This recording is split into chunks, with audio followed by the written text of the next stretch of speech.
Back to my channel dear Zindagi. दोस्तों आप लोग कैसे हैं मुझे बताइएगा। मैं भी बहुत अच्छी हूँ फ्रेंड। आज का जो विषय है वो डिस्कस करने के लिए आप लोगों के लिए एक बहुत ही शानदार कहानी लाई हूँ दोस्तों। तो हुआ यूँ कि एक बार एक जालिम बादशाह था।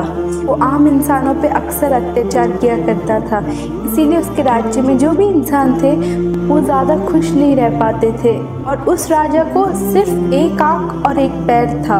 वो एक बार अपने महल का चक्कर काट रहा था, तो वो जब हॉलवे से गुजर रहा था तो उसने देखा कि उसके राज्य में जितने भी उनके पुरखों के राजा हुआ करते थे उनका एक लाइन से तस्वीरें लगे हुए हैं।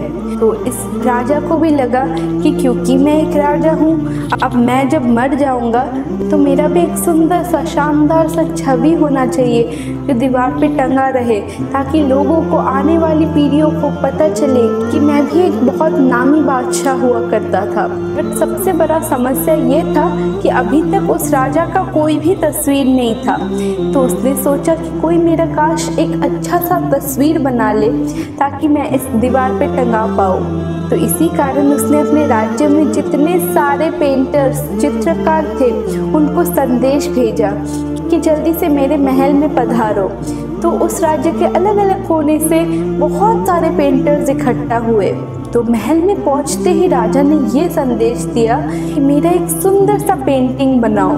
राजा ने ये भी कह डाला, अगर कोई पेंटिंग बना रहा है और मुझे पसंद नहीं आया तो उसे मैं दंड दूंगा।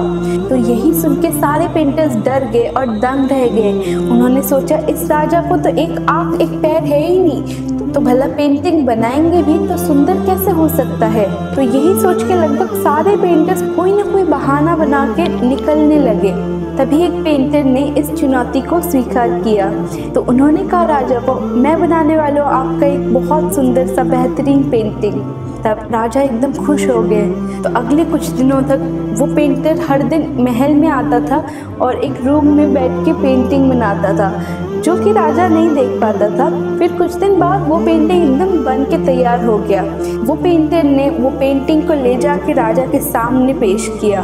और उस दिन बहुत सारे दूसरे पेंटर्स भी मौजूद थे जिन्होंने मना कर डाला था पेंटिंग करने से। और उन सारे पेंटर्स में उतना ही उत्सुकता भरा हुआ था जितना कि इस राजा में था अपना पेंटिंग देखने के लिए। तो फाइनली पेंटर ने अपना पेंटिंग दिखाया एंड सब दंग के दंग रह गए दोस्तों, क्योंकि पेंटिंग में पेंटर ने कुछ ऐसा बनाया था कि राजा अपने एक पैर में एक सुंदर से घोड़े पे बैठे हुए हैं और एक आँख बंद करके बाण चला रहे हैं। तो इसमें ना ही राजा का दूसरा पैर दिखा और ना ही उनकी कानी आँख। तो बेसिकली उस पेंटर ने उस राजा का जितना भी डिसेबिलिटीज़ था उन्होंने उस पेंटिंग के ज़रिए सब कुछ छुपा दिया।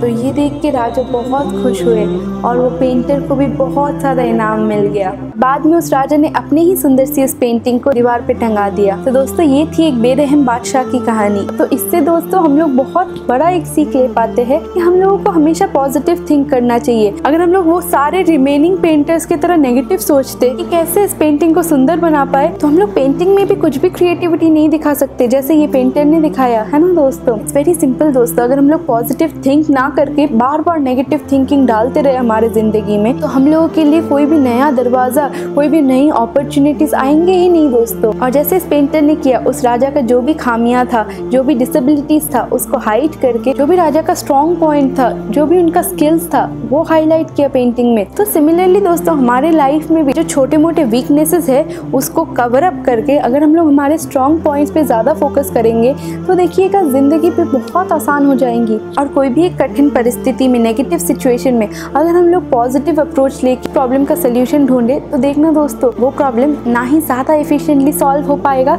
बल्कि बहुत ज़्यादा पॉजिटिव आउटकम भी देगा दोस्तों। तो दोस्तों आई होप आप मेरे तरह ही इक्वली एक बहुत स्ट्रॉन्ग मैसेज ले पाए हैं इस जालिम बादशाह की कहानी से। आप लोग हमेशा अपना स्ट्रॉन्ग पॉइंट पे फोकस रखिएगा एंड पॉजिटिव थिंक कीजिएगा, तो आपको कामयाब होने से कोई नहीं रोक सकता दोस्तों। अगर आपको मेरे वीडियो पसंद आया है लाइक शेयर कमेंट सब्सक्राइब कीजिएगा। मैं आती रहूँगी ढेर सारे वीडियोस लेके। तब तक Tata, have a nice day, do stay safe.